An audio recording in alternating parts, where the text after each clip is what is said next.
ป้ายป้าย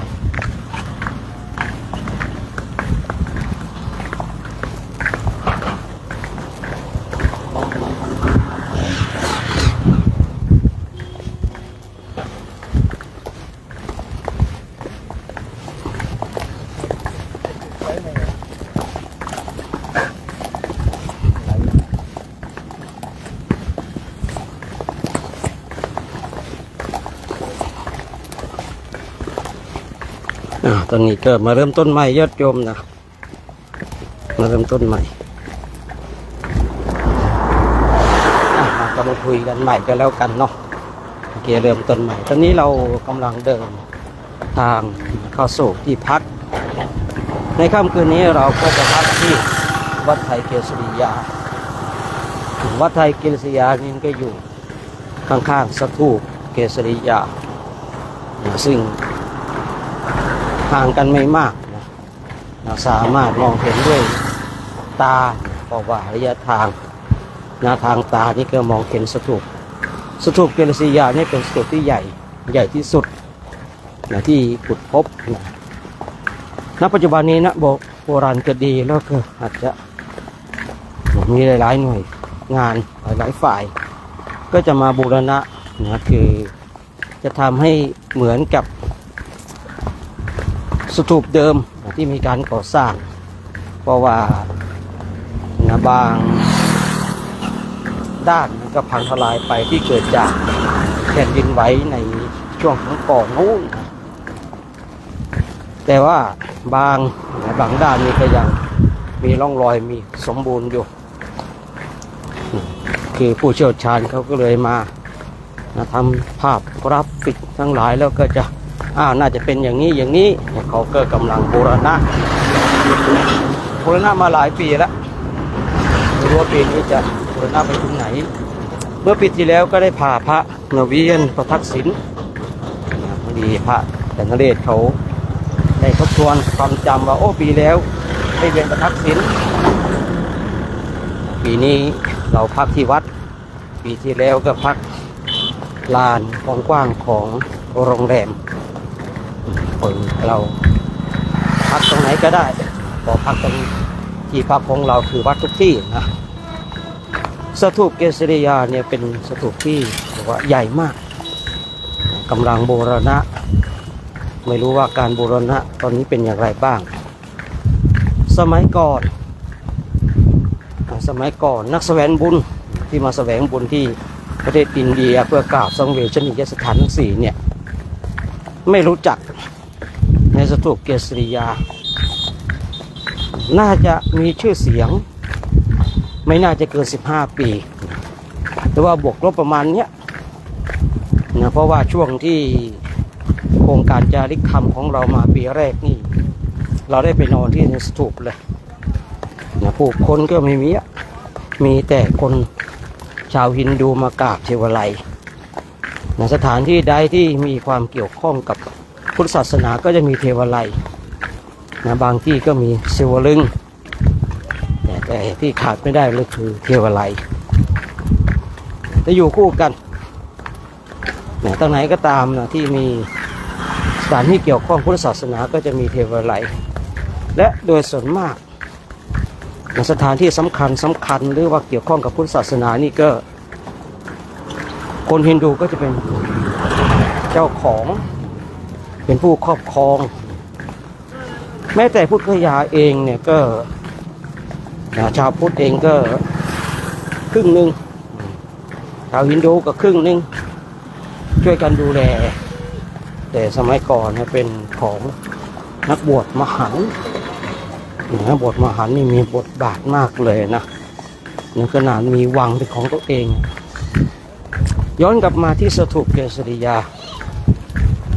นะเป็นสถูปที่ใหญ่ช่วงนี้ก็ได้รับการบูรณะคือให้คงร่องรอยเดิมเมื่อ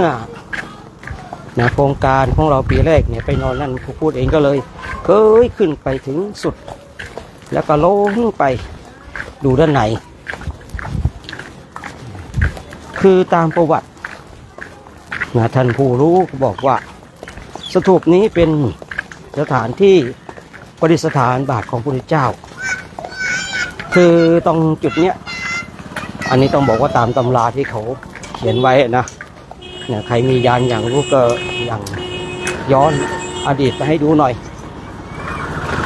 คือตามประวัติตามตำราของ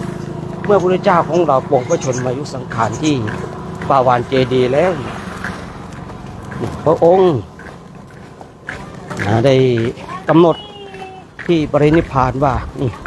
จะปรินิพพานที่สารวโนทยานคือสวนของเจ้ามัลละกษัตริย์ที่สารวโนทยานที่ปรินิพพานพระพุทธเจ้าในปัจจุบันเนี้ยคนนี้เองพระองค์ก็ปลงพระชนมายุสังขารแล้วก็เกิดแผ่นดินไหวเมื่อเกิดเป็นดินไหวแล้วพระอานนท์ก็สงสัยว่าเกิดจากอะไรแต่ถามพระเจ้าก็เลยรู้เลยว่าอ๋อพระเจ้าปลงพระชนมายุสังขารแล้วชาวบ้านชาวเมืองชาววัดชีรู้ก็เศร้าโศกเสียใจแล้วว่านานเหลือเกินที่ดวงประทีปจะส่องสว่างขึ้นแต่ดวงประทีปนี้ช่างดับเร็วนักเมื่อพระเจ้าออกจากเมืองไวสาลีตัวแคว้นไปวัดชีเนี่ยคือที่เดียวกันนะเจ้าลิบชวีแล้วก็ชาววัดชีนี่ก็เดินมาส่งพระเจ้าให้กลับก็ไม่กลับคือเราลองนึกภาพดูนะว่าพระเจ้าปลงพระชนมายุสังขารที่ปาวานเจดีย์ที่เราได้ยินได้ฟังกันนั่นแหละนะที่วัดไทยไวสาลีข้างๆกันตรงนั้นเนาะพระองค์เดินมานึกสภาพเนาะเอาตามความเป็นจริงนะว่าคน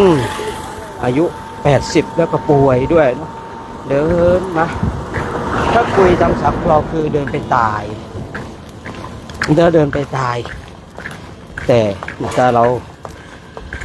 ใช้พุทธคือพระองค์จะเดินเพื่อไปปรินิพพานที่สารวโนทยานที่กุสินาราตอนนี้ชาววัดชีนำโดยเจ้าทิชวีนี่ก็เดินมาส่งพระเจ้าก็กลับได้แล้วขอส่งตามพระองค์อีกนิดนึงขอให้พวกเขาให้พวกกับผมข้าพุทธเจ้าตามส่งพระองค์อีกนิดนึงเจ้ากลับได้แล้วขออีกนิดนึงอยากจะตามเพราะว่าการที่ตามส่งคือเป็นการส่งสุดท้ายเลยจะได้เห็นพระพุทธเจ้าเป็นครั้งสุดท้ายด้วยคืออะไรเพราะงั้นพระพุทธเจ้าพระองค์เนี่ยเดินออกจากไวสาลีก็เดี๋ยวดูแคว้นไวสาลีแล้วเกิดพระนุก็ถามมันก็บอกว่าเอานี่เป็นการเห็นเป็นการดูเป็นครั้งสุดท้ายก็จะไม่ได้เห็นได้ดูอีกแล้วเพราะว่าการที่พระองค์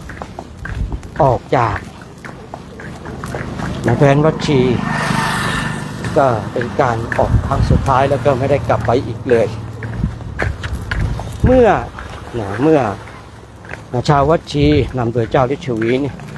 เดินมาส่งตามประวัติเดินมาส่งตรงเนี้ยที่สถูปเกษริยาเนี่ยเมื่อมาถึงที่สถูปเกษริยาแล้วคือพระเจ้าก็กลับได้แล้วคือ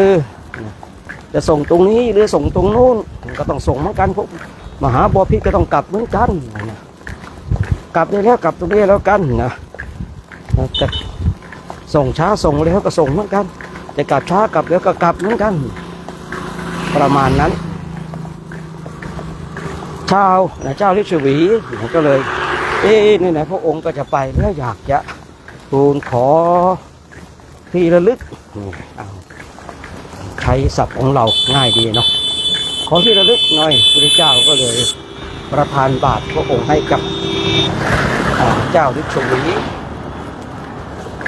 องค์เลยประทานบาตรตรงนี้ก็เลยประวัติเขาก็บอกว่าตามตำราบอกว่าเป็นที่ประดิษฐานนะครับว่าบาตรที่ขุดพบตรงเนี้ยมันอยู่ที่เมืองปัตนะนุ่นนะอันนี้ก็ว่ากันไปตามตำราเนาะ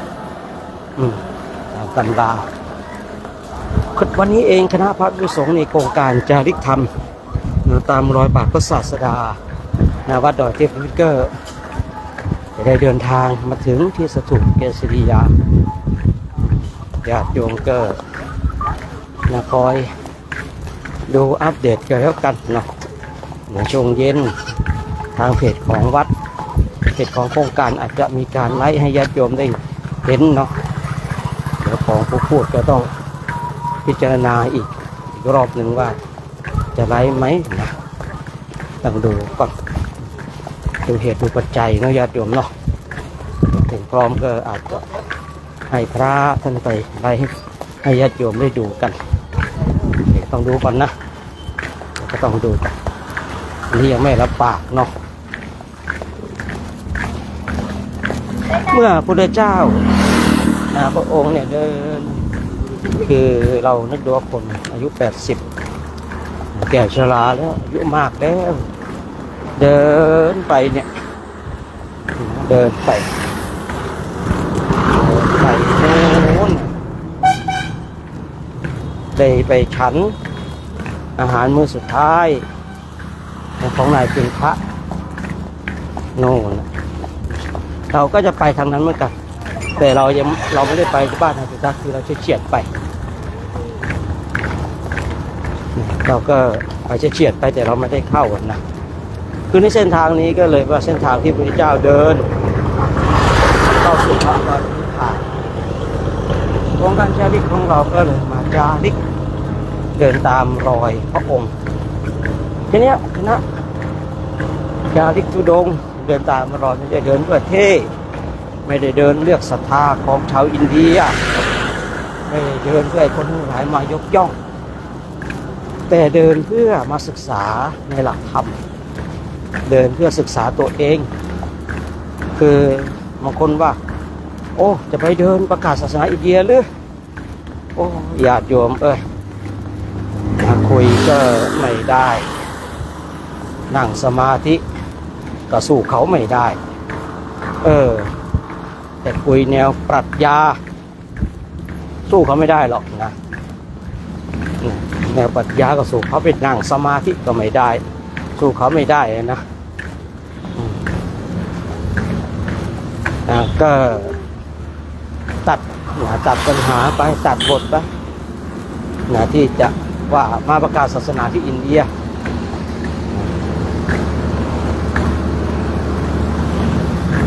ส่วนว่าจะเดินให้คนอื่นยกย่องชมเชยอันนี้เป็นเรื่องของคนทั้งหลายที่ท่านทั้งหลายบางทีก็สาธุโมทนา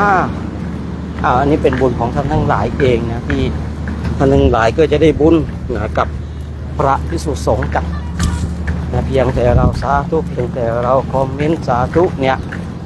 เราเป็นส่วนหนึ่งแห่งบุญของพระภิกษุสงฆ์ก็เลยมีการไลฟ์ให้ญาติโยมได้ร่วมอนุโมทนาบุญกันการนี้พระภิกษุมาจาริกเนี่ยเพื่อมาศึกษาในหลักธรรมคำสั่งสอนคือบางทีเนี่ยคำว่ามะขามเปรี้ยวแต่คนไม่เคยกินมะขามเขาก็ไม่รู้ใช่ไหมครับถ้าเราเองเนี่ยอ่านในพระไตรปิฎกได้ศึกษาสังเวชนียสถานทั้งสี่เป็นอย่างไรสถูปเกษริยาเป็นอย่างไรนะสมมตินะไม่รู้นะไม่เคยเห็นถึงแม้ว่าจะเคยเห็นในโลกโซเชียลมันก็ไม่เหมือนกับเราเห็นด้วยตาของเราเองนะแม้แต่ญาติโยมเองนะพูดเองก็คุยยังเป็นประจำเลยว่าเดี๋ยวมาอินเดียเนี่ยมาจากสังเวสีเก็บหอมรอมริดไปถ้าสำหรับบุคคลที่มีทรัพย์น้อยบุคคลที่มีทรัพย์มากก็โชคดีหล่อหลอมไปหล่อหลอมในสิ่งที่หล่อหลอมศรัทธาศึกษาในหลักธรรมสั่งสอนแต่เมื่อเราไม่มีโอกาสแล้วก็มาพร้อมกับคณะพระสงฆ์ก่อนสงฆ์ตาทิพย์มาก่อนเนาะถ้าย้อนกลับมาที่พระเนี่ยบางทีท่านอ่านบรรลุแต่มันก็ไม่ซึ้งตรึงใจมันไม่ได้ซึ้งตรึงใจเหมือนกับมาเห็นด้วยตัวเองญาติโยม อันนี้ต้องขอประทานอภัยที่ต้องพูดเช่นนี้เนาะแต่ว่าเรื่องนี้มันเป็นเรื่องจริงว่าการที่เราเนี่ยมาเห็นด้วยตาของเรามันจะซึ้งตรึงใจเหมือนกับเราดูชอบใจดาราสักคนหนึ่งแหมเราก็นั่งดูหน้าทีวีเลยนั่งดูนะแต่พอถ้าเราเนี่ยไปเจอตัวเป็นให้ถ่ายรูปอุ้ยมันซึ้งตึงใจนะโม้ไป3 บ้าน 8 บ้านประมาณนั้นนะเนี่ยมันเหมือนกันเราก็เห็นเนี่ยโอ้โหดาราคนนี้เราชอบเหลือเกินเราก็นั่งดูทางทีวีบ้างทางโทรศัพท์บ้างวันหนึ่งเราได้ไปเจอตัวเป็นๆนะดาราที่เราชอบเนี่ยโหยมาซึ้งตึงใจยิ่งถ้าได้ก็ไปชิดถ่ายรูปไปกันใหญ่เลยนะเนี่ยเหมือนกันญาติโยมทีนี้พระภิกษุสงฆ์ได้มาจาริกกันก็ได้มาเห็นก็ได้เป็นเครื่องชี้ชัดในหลักของพุทธศาสนาทำให้พระของเรามีความเชื่อมั่นว่าพุทธศาสนานั้นมีจริงพระเจ้ามีจริงมีหลักฐานที่แน่นอนและคำสอนของพระเจ้าสามารถนำไปปฏิบัติให้เห็นผลได้สมควรแก่การปฏิบัติเป็นหลักธรรมที่พูดเองชอบใจนะคนใดนำทำไปปฏิบัติก็จะได้ทำนั้นสมควรแก่การปฏิบัติน้อยก็รู้ผลน้อยปฏิบัติมากก็เข้าใจมากไม่ปฏิบัติก็ไม่รู้ไงที่บอกว่าปัจจตังวิยุหิติรู้ได้เฉพาะตนนะหลักธรรมเนี่ยนะหลักธรรมที่พระเจ้าทรงตรัสไว้เนี่ยรู้ได้เฉพาะตนเหมือนกันทีนี้พระภิกษุสงฆ์ท่านมาจาริกเช่นนี้ก็มาเดินทำวัดสวดมนต์เจริญธรรมกรรมฐานภาคเพียรภาวนากันเนี่ยถามว่าทำเช่นนี้เขาจะได้บรรลุไหมอันนี้ไม่สามารถจะบอกได้นะเพราะว่าต้องดูบารมีอันเก่าก่อนว่ามีมากน้อยขนาดไหนแต่ถามว่าทำแล้วดีไหมไม่ดีจะทำทำไมเนาะไม่ดีจะทำทำไมถามว่าพระเนี่ยเดินมาเดินเนี่ยมีกุฏิอยู่มีข้าวชั้นที่วัดญาติโยมก็มาบำรุงบำเรอมาพนอมาส่งมาเสริมนะบางคนถ้าคุยง่ายว่าไม่ป้อนอะไรก็ป้อนแล้วนะแต่พอมาจาริกนี่สภาพนี่ภายนอกญาติโยมเมื่อเช้าถ้าใครดูก็ที่จะมาบอกว่าเหมือนกับพระคุกฝุ่นแล้วนี่ไม่ว่าเขาว่าเรานะคือปล่อยวางนั่งอย่างที่ตรงไหนก็นั่งประกอบเนี่ยโอ้โหต้องมีผ้ามีสีทาน้องท่านหน้าผ้าห้ามเปื้อนแต่ตรงช่วงหลังนี่ต้องให้กระด้างได้ก็ได้อาคาร6 ชั้นก็ไม่ได้หรูหราถ้าเทียบกับทางบ้านของเราแต่ถ้าเทียบกับอินเดียก็หรูหราถ้าเราไปเทียบกับต่างประเทศของเรานี่ก็อาหารไม่หรูเลยแต่ถ้าเทียบกับประเทศตรงนี้นะโอ้สุดยอดเลยอาหารเนี่ยนี่พระท่านก็ชัดฉันกันไปคอยมีกำลังในฉันข้าวกันได้ดื่มน้ำปานะกันเอานี่เราก็ถวายให้น้ำปานะไปแล้วยังไงเจว่าโพสต์มันเด้งขึ้นไปหรือยังนะเพราะว่าคือมันจะถูกปิดกั้นมากเลยบางทีโพสต์ไปขนาดเจ้าของโพสต์ยังหาไม่เจอนะญาติโยมนะขนาดกดเข้าไปหน้าโปรไฟล์แล้วไปเลื่อนดูยังไม่เห็นโพสต์ตัวเองเลยนะจะกล่าวใหญ่ถึงบุคคลอื่นนะบางทีเป็นวันนะที่เห็นโพสต์ตัวเองเนี่ยก็ไม่รู้จะแก้ไขยังไงเหมือนกันไม่รู้จะแก้ไขอย่างไรญาติโยมบางคนบางท่านก็บอกว่าตอนพระอาจารย์ไลฟ์เนี่ยทำไมไม่เห็นเลยโน่นจบไลฟ์แล้วจึงเห็น มีคนก็จะตอบอย่างเราเหมือนกันนะญาติโยมนี่ขนาดแบบคนที่เขาเข้ามาดูแล้ว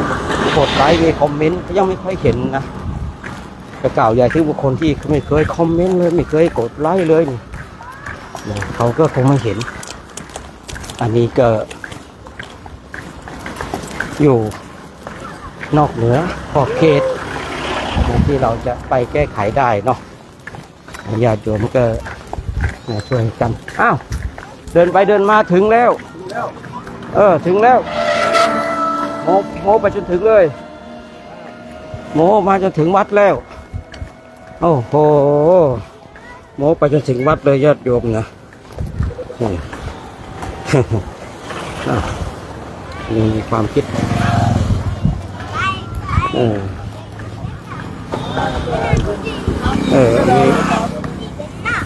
นี่เราเดินโม้ไปโม้มาปกติจะมองเห็นสถูปนะบ๊ายบาย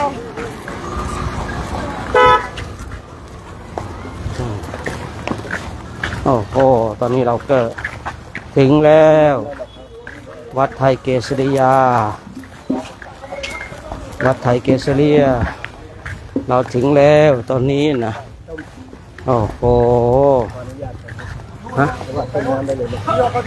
ไม่รู้เอ้าพระมานี่เลยพระกลุ่มมานี่พระเจ้าที่เข้าประตูเป็นยังไงพระกลุ่มจะไม่มายืนบอกตรงนี้มองได้ข้างในกว้างไปข้างในเลยอันนี้มนโอเคเห็นนะไปดูกันต้องไปเห็นข้างในเลยครับ นิมนต์เดินตามข้าพเจ้ามาครับ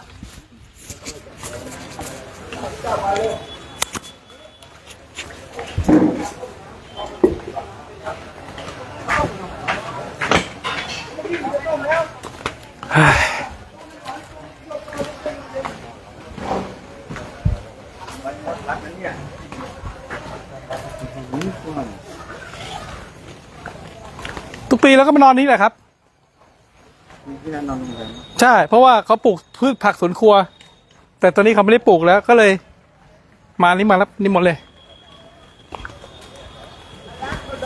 เดินระวังนะครับพามาวันนี้แหละครับวัดปรมีกันฮะระเบิดไม่มีเนี่ยระเบิดเจ้าของระเบิดอยู่นี่นิมนต์เลยครับตั้งแถวทำไมนี้ก็ได้ครับแต่ตั้งแถวนี้ก็ได้ผมหันหน้ามานี่ไม่เป็นไรจันยืนนี้แหละผมหันหน้ามานี้จะได้ง่ายๆตรงนี้แหละครับยืนตรงนี้แหละครับนิมนต์ยืนเข้ามาเลยครับนี้กระจายกลุ่มไหน2ครับ2นามใช่ไหมเลือกเอาจะอยู่แดงไหนให้เลือกก่อนเลยไปทางไหนครับก็เห็นอยู่แค่นี้แหละจะอยู่ตรงไหนอันนี้ที่ยืนเนี่ยลานทำมีแค่2โซนเองมีโซนนี้กับโซนนู้นโซนนี้กับโซนนู้นโซนไหนเลือกเอาให้กลุ่ม2เลือกก่อนไหนโซนนี้เหรอได้อยู่นิมนต์แล้วครับนิมนต์เลยครับอย่าพึ่งผมให้เลือกก่อนแต่ยังไม่ได้พูดกันเลยครับนิมนต์นะครับ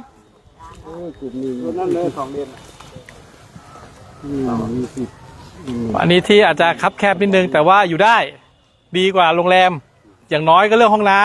ำแล้วก็ความสะดวกสบายที่เราจะได้รับนะครับโอเคครับผมก็อนุโมทนาสาธุกันทุกรูปนะครับวันนี้เราก็เดินทางเข้าสู่วัดไทยเกษริยานะครับสถานที่ที่มีประวัติศาสตร์ในพระพุทธศาสนาอีกที่หนึ่งก่อนที่จะถึงกุศินารานะครับลานวัดจะอยู่ตรงนี้นะครับลานธรรมตรงนี้นะครับต้นกล้วยหรือต้นนี้นะครับอันนี้ผมไม่รู้ต้นอะไรแหละต้นกล้วยระหว่างต้นกล้วยต้นนี้ครับนี่คือลานธรรมของพวกท่านนะครับเย็นนี้อาจจะไม่ได้ทำที่นี่เย็นนี้อาจจะไปทำที่สถูปแต่พรุ่งนี้เช้าก็ต้องทำที่นี่นะครับแล้วก็ห้องน้ำที่เมื่อกี้ท่านเดินเข้ามาตรงรถน้ำซ้ายขวาข้างหลังรถน้ำนะครับจะเป็นห้องน้ำแถวยาวๆมี2ฝั่งรบกวนนิดนึงคือถ้าอยากจะซักผ้าจริงๆผมไม่อยากให้อาบน้ำแล้วก็ไม่อยากให้ซักผ้าในห้องน้ำนะครับเพราะว่าท่อมันเล็ก ถ้าจะซักผ้ายังไงก็ทยอยกันไปนะครับอย่าไปแบบตุ้มตามเลยเพราะว่าน้ำมันจะไหลไม่ทันอันนี้มีปัญหาที่เราเจอกันทุกที่แล้วก็ส่วนที่วัดไทยเนี่ยห้องน้ำเยอะก็จริงน้ำดีก็จริงแต่เรื่องการระบายน้ำจะมีปัญหาเกือบทุกที่เพราะว่าเรามากันเยอะนะครับแล้วก็เรื่องห้องน้ำนะครับอย่าไปซักในห้องน้ำนะครับจะอาบน้ำได้อยู่เพราะว่าห้องน้ำที่นี่มันไม่เหมือนกับที่บันเดียที่โรงเรียนที่เราไปแต่ว่าพยายามถ้าได้ก็เอามาซักหน้าห้องนะครับให้มันไหลลงไปในพื้นนะครับหรือไม่ก็ถ้าด้านหลังด้านหลังเอาไปซักหน้าห้องก็ได้นะครับก็พิจารณากันละกันนะครับแต่อย่าไปแบบตุ้มตามเลยค่อยๆทยอยไปก็ดีนะครับเอาละครับกลุ่ม2นำให้อยู่ตรงนู้นนะครับ2 แถวนะครับให้ติดฝั่งนู้นให้เต็มที่นะครับเพราะว่าถ้าเหลือผมจะให้กลุ่มไหนที่เหลือจะไปแซมมันน่าจะได้อีกแถวหนึ่งตรงนี้นะครับตรงนี้น่าจะได้3 แถวลองกันไปดูก่อนส่วนกลุ่ม3กลุ่ม4นะครับตักข้างหลวงพ่อเลยหน้าหลวงพ่อเลยครับทางนี้นะครับขออภัยนี่หัวมันตรงนี้เลยนะยิงเข้าไปเลยครับยิงเข้าไปเนี่ยตรงนี้แล้วก็เข้ามาตรงนี้เลยนะครับใช้พื้นที่ให้เต็มที่นะครับกลุ่ม3กลุ่ม4นะครับส่วนเน็กยาวนี้ไปเลยครับเพราะว่าถ้ายาวนี้ไปไม่ได้เพราะเราไม่รู้ว่ามันจะหยุดแค่ไหนเพราะมันมีลานทำอยู่ให้ยาวไปอย่างนี้นะครับกี่แถวก็ตามแต่พระอาจารย์ก็กำหนดเอาเริ่มจากตรงนี้เลยครับเข้าไปทางนี้หลวงพ่อนี่แหละครับเบนให้หลวงพ่อนิดนึงตรงนี้สัก2-3 เต็นท์ก็แล้วเรามาขยับทางนี้นะครับส่วนกลุ่ม1นะครับอันนี้น่าจะได้อยู่ประมาณนี้นะครับกลุ่ม3กลุ่ม4น่าจะอยู่ตรงนี้ได้จะจบตรงนี้น่าจะได้แถวตรงนี้จบนะครับส่วนกลุ่ม1นะครับเดี๋ยวก็นิมนต์มาทางนี้นิดนึง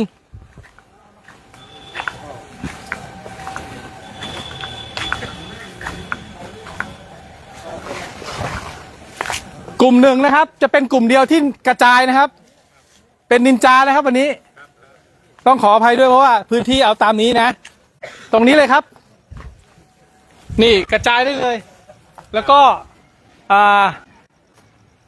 เดี๋ยวไม่ชี้ไม่เข้ามาล่ะ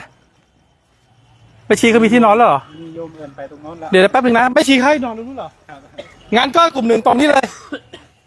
ด้านนั้นได้4 เต็นท์5 เต็นท์ตรงนี้ได้อยู่ตรงนี้ครับได้อยู่อาจารย์พิจารณากันเองนะแล้วก็เว้นทางเดินไว้นะครับแค่นั้นเองนะครับตามนี้วันนี้เราอยู่ตามสภาพพื้นที่นะครับแล้วก็เห็นนะครับแฟนคลับปีนกำแพงได้อย่าคิดว่ามีกำแพงแล้วปลอดภัยนะอย่าคิดว่ามีกำแพงแล้วปลอดภัยนะที่นี่เพราะว่าที่นี่พวกชุลมุนเยอะมากเด็กปีนอย่างเงี้ยเห็นไหมครับเขาปีนอยู่เขาดูเราเขาโดดข้ามมานะครับปีที่ผมมาเนี่ยปี5เนี่ยมีโดดข้ามเข้ามานะครับอย่าประมาทเพราะว่าที่นี่อาจจะวุ่นวายกว่าที่อื่นเพราะว่าเด็กที่นี่เขาไม่กลัว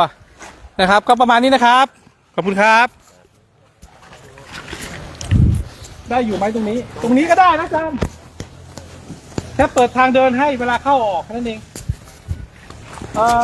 น่าจะติดประมาณนี้ตัวเนี้ยห้ามเข้ามาประมาณนี้นะเพราะตัวนี้เป็นลานทำเอาประมาณนี้ตรงนี้เอาต้นกล้วยเนี่ยต้นกล้วยเป็นหัวยาว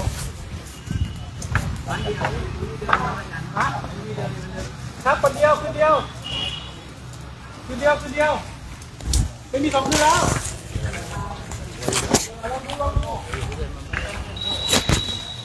สาธุเจริญพรญาติโยมเนาะวันนี้ก็มาถึงที่ทักอีกเส้นเก่าเส้นเคยแล้วเนาะที่ตั้งแม่อีกวันหนึ่งเนาะให้ญาติโยมบรรยากาศทางพ่อแม่ครูอาจารย์กลางเต้นกันเนาะอีกสักนิดนึงเรียบร้อยพอละมาดังกันเจ้าก็นันตี้เจ้าก็บอกเจ้าก็ฮอดที่ละ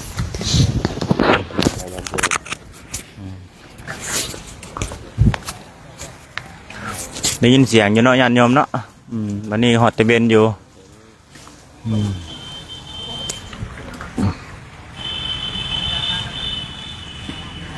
ลัดเลาะรอบวัดเลยลัดเลาะรอบวัดเลยสาธุใส่วัดซ่อนวัดครับเป็นวัดซ่อนวัดนะแล้วก็จะมีเล็กน้อยมามุงเบิง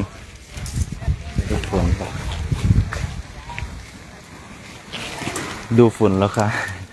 สาธุขอบคุณเจ้ากางเต็นท์กันเนาะ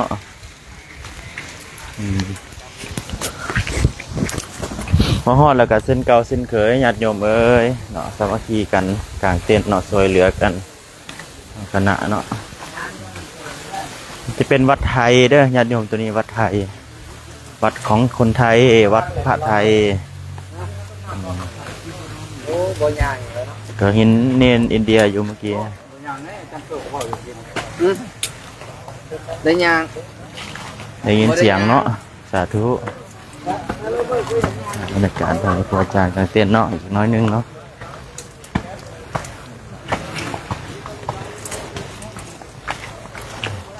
วันนี้มาแบกของเยอะ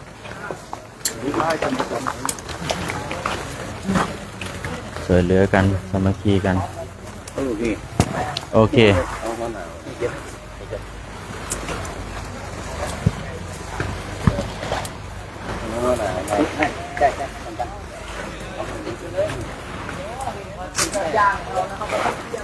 จงให้ผมด้วยผมนอนนี่แหละผมกับพี่น้อยเด้อพี่น้อยผมจะอยู่นี่ ตัวนี้นะ ผมอยู่นี่เด้อ เหมือนละ จัมโบ้จะไปเอาพาปู่มาก่อนเนื้อเต็นนี่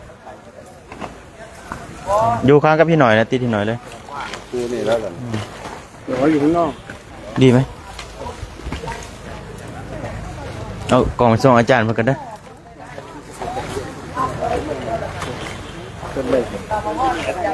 อาสาธุเจริญพรเนาะญาติโยมของบ้านทางเพื่อนกันนะครับเบิ่งขับส้มทางของแม่ครูอาจารย์เนาะแล้วก็กลางเต้นเนาะเส้นเก่าเส้นเคยเส้นเดิมบอกแล้วครับระวังให้ปีนเข้ามาแค่นั้นแหละ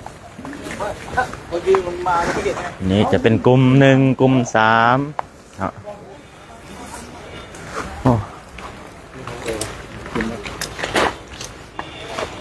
สาธุสาธุเนาะนั่นเองเดียวสาธุ